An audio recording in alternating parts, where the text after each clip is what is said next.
రావచ్చు.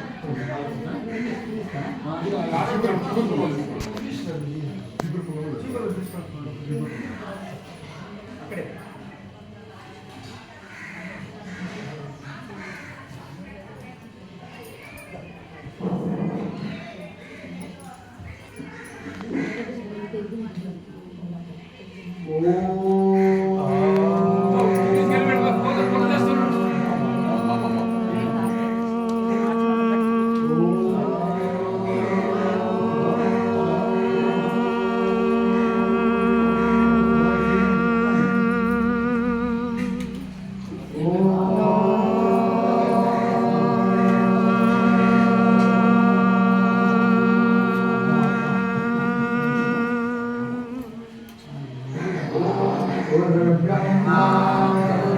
विष्णु गुरुदेवो महेश्वरः गुरु साक्षात् परब्रह्मा तस्मै श्री गुरवे नमः। मंडलाकारं व्याप्तं येन चराचरं तत्पदं तं येन तस्मै श्री गुरवे नमः। सद्गमय ज्योतिर्गमय अमृतंगमय सहनौ भुनक्तु करवाहवै तमस्तु।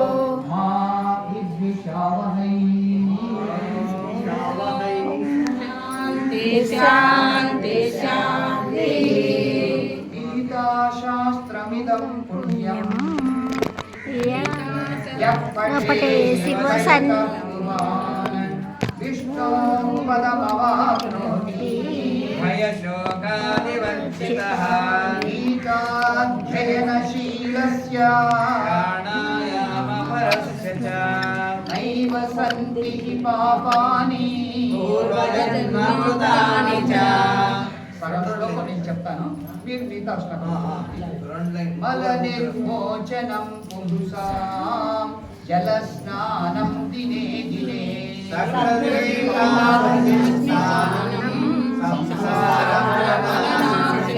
గీతా సుగీతా కర్తవ్యా కిమన్యై శాస్త్ర విస్తరైః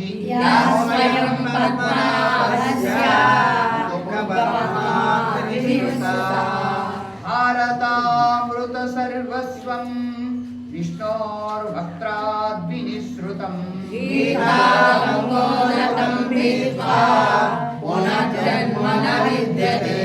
సర్వోపనిషదో గావో దుగ్ధా గోపాలనందనః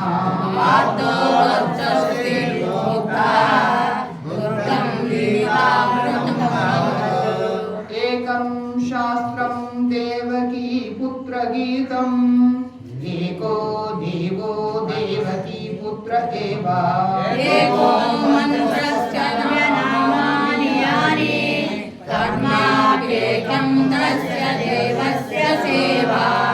ఓం అస్య శ్రీమద్భగవద్గీతా శాస్త్రమహామంత్రస్య भगवान् वेदव्यास ऋषिः అనుష్ఠుప్ ఛందః श्रीकृष्ण परमात्मा देवता అశోచ్యానం వశోచస్త్వం प्रज्ञावादां च भाषसे इति बीजं सर्वधर्मान् परित्यज्य मामेकं शरणं व्रज इति शक्तिः अहं त्वा सर्वपापेभ्यो मोक्षयिष्यामि मा शुचः इति कीलकम् अनैनं छिन्दन्ति शस्त्राणि नैनं दहति पावकः इति अंगुष्ठाभ्यां नमः।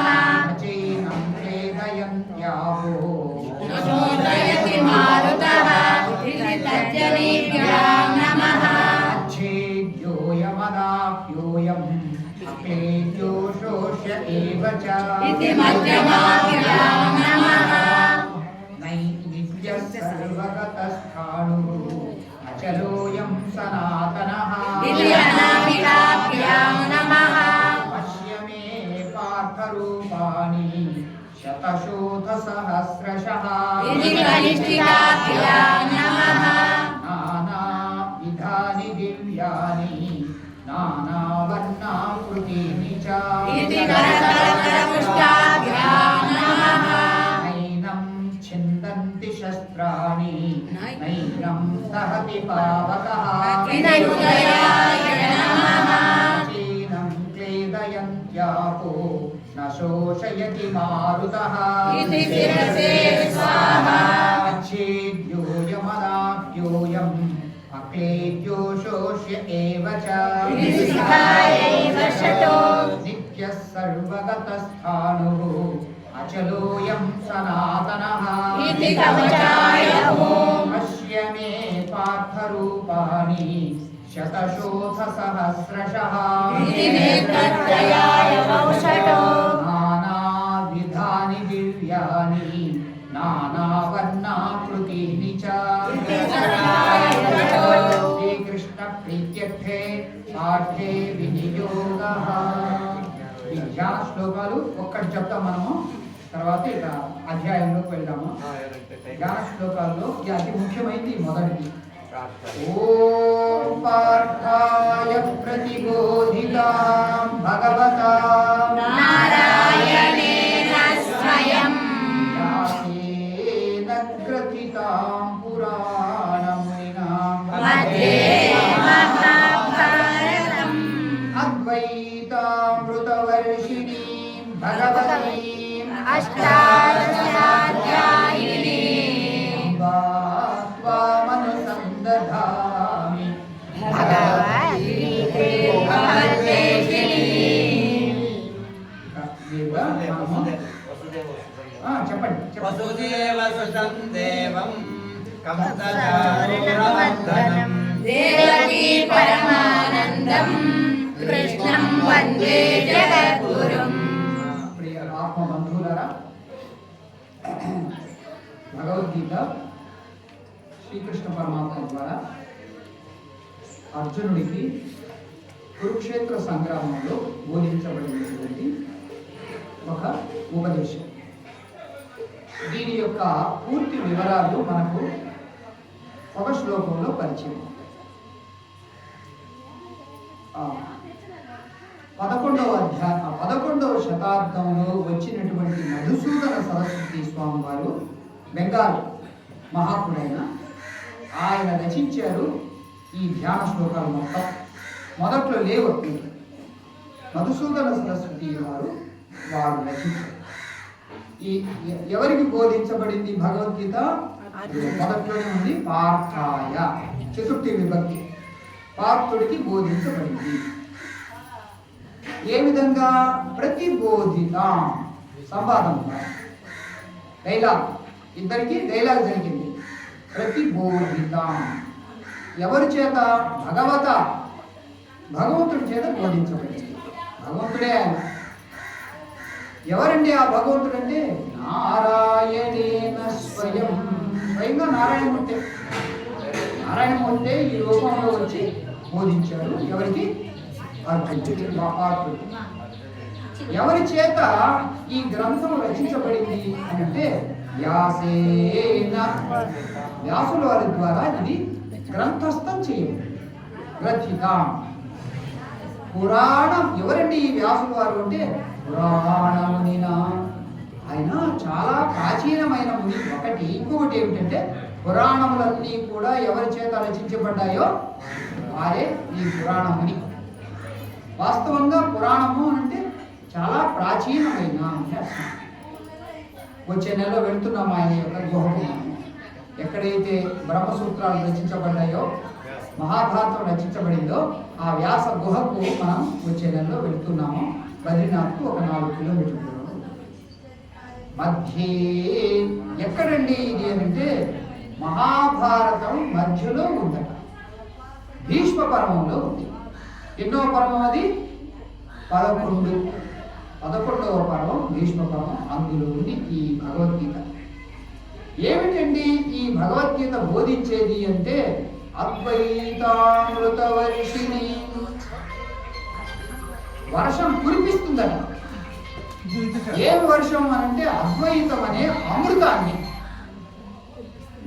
ఏమండి ఏం వర్షం? వర్షాన్ని కురిపిస్తుంది. ఏం వర్షం అంటే అద్వైతం అనే వర్షాన్ని కురిపిస్తుంది. దీనికి పేరు పెట్టారు, ఒక విశేషణం, అది భగవతి. ఆమె సాక్షాత్తు దైవ స్వరూపిణి భగవతి. ఎలా ఉంటుందండి ఈ భగవద్గీత అంటే 18 అధ్యాయాలతో నిండి ఉంటుంది. 18 అధ్యాయాలతో నిండి ఉండే ఈ భగవద్గీత, ఈ భగవతి దేవి అద్వైతం అనే వర్షాన్ని కురిపిస్తుంది. సరే, ఈమెకు ఒక పేరు పెట్టారు, ఏమిటి? అంబా తల్లి. ఈమె పేరే పేరు భగవద్గీత తల్లి. అందువల్ల మనకు 3 మాతలు ఉన్నారు, అనేక మాతలు ఉన్నారు. గీతామాత, గాయత్రి మాత, గోమాత, భూమాత, ఈ విధంగా వేదమాత అన్ని అందరూ తల్లులే మనకు. ఈమెకు ఒక తల్లి అని పేరు పెట్టారు, అంబ. అమ్మ అనేది మన భాష. సంస్కృతంలో అమ్మను ఏమంటారు? అంబ అంటారు, తల్లి మాత అంటారు. ఇది ఎక్కడి నుంచి వచ్చింది అంటే, ఆవు దూడ తన తల్లిని అంబా అని పిలుస్తుంది. అక్కడి నుంచి వచ్చింది, ప్రకృతి నుంచి వచ్చింది అన్నమాట అంబా. అందువల్ల ఆవు దూడకు సంస్కృతం వచ్చి మనకు మాత్రం రాదు. అది వాం అనుసంధాని. అమ్మా, నిన్ను నేను అనుసంధానం చేస్తాను, మరణం చేస్తాను, శ్రవణం చేస్తాను, నిధిధ్యాసన చేస్తాను. ఎవరండి చివరికి పేరు చెప్తూ ఉన్నారు? ఆ అనుసంధానం చేయబోతే మాతను భగవద్గీతే. అది అది సంబోధన, భగవద్గీతే. ఓ అమ్మ, నిన్ను అనుసంధానం ఏం చేస్తుందండి ఈమె? చివరికి ఫలం ఏం చెప్తున్నారు? భవద్వేషిణి. భవము అంటే సంసారం, భవము అంటే పునర్జన్మ, భవము అంటే జీవితానికి సంబంధించినటువంటి లోటుపాట్లన్నీ కూడా భావము, ఇహ జీవితానికి సంబంధించింది. దీన్ని ద్వేషిస్తుంది, దూరీకరిస్తుంది, నాశనం చేస్తుంది. కాబట్టి భవద్వేషిణి. ఇది మొత్తం పరిచయం, మనకు భగవద్గీత యొక్క పరిచయం ఈ శ్లోకంలో మనకు పరిచయం అవుతుంది. మిగతావన్నీ కూడా దీనికి ఇంపుగా మనకు జోడించేటువంటి విషయాలే. కానీ 5వ అధ్యాయం తీసుకోండి. ఎవరికి? భగవద్గీత. అమ్మా మీకమ్మ కాదా? ఒక పని చేయమ్మా, ఎవరు భగవద్గీతలు కావాలనుకుంటారో ఒక పని చేసి వాళ్ళందరి దగ్గర ఉంది, వాళ్ళ దగ్గర లేకపోతే కొడతాను నేను. వాళ్ళు తీసుకెళ్ళి అక్కడ పెట్టండి, అక్కడ పెట్టేస్తే వాళ్ళు గమనం పెట్టి ఎవరు కావాలనుకుంటారో వాళ్ళు తీసుకుంటారు. ఆ తోక ఎందుకు? ఆ తోక పక్కన పెట్టు, అది దాచమ్మా, మళ్ళీ వెళ్ళేటప్పుడు తీసుకెళ్తాం.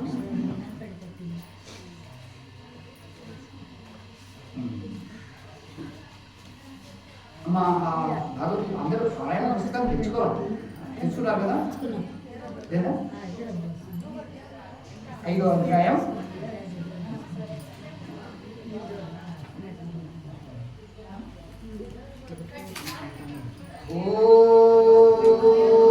శ్రీకృష్ణ పరబ్రహ్మణే నమః.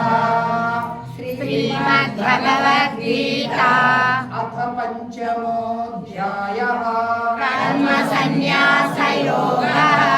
అర్జున ఉవాచ సన్యాసం కర్మణాం కృష్ణ పునర్యోగం చ శంససి. యజ్ఞేయమేతయోరేకం తన్మే బ్రూహి సునిశ్చితం.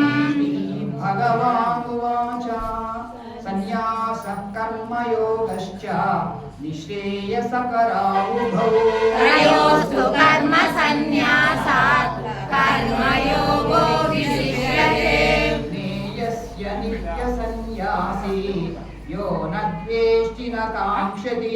నిర్ద్వందో హి మహాబాహో సుఖం బంధాన్ సముచ్యతే. సాంఖ్య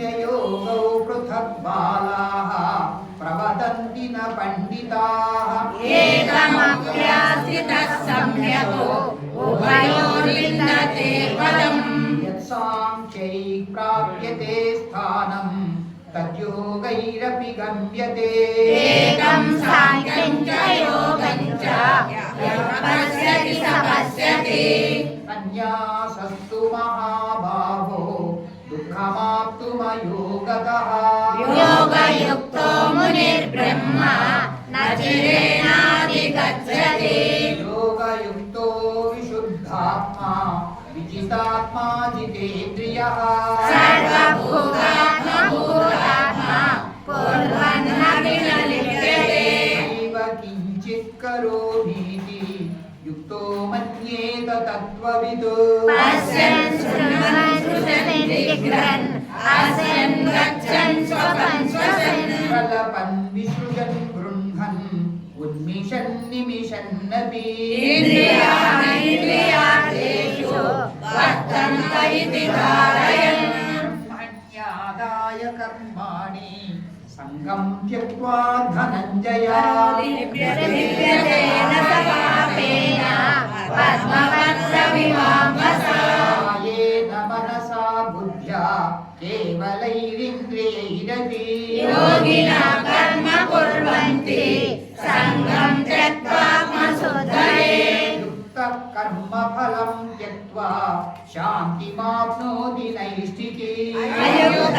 अयुक्तकामकारेण फले सक्तो निबध्यते सर्वकर्माणि मनसा सन्न्यस्यास्ते सुखं वशी नवता